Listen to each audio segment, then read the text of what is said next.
দর্শক, আসসালামু আলাইকুম। আমি বর্তমানে আছি মা আসমা ট্রেডার্স আনিশা ও আব্দুল্লাহ চৌধুরী বিজনেস সেন্টারে। এই বিজনেস সেন্টারে আমি একটি গোডাউন নিয়ে এসেছি।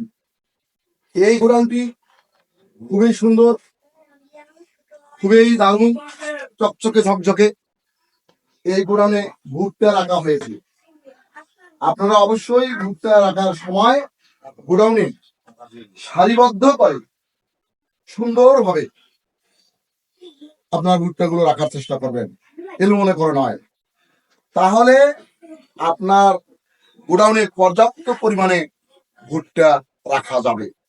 পাশাপাশি আপনারা যদি এলোমেলো করে ভুট্টাগুলো রাখেন, তাহলে পুনরায় আবারও কাজ করতে হবে।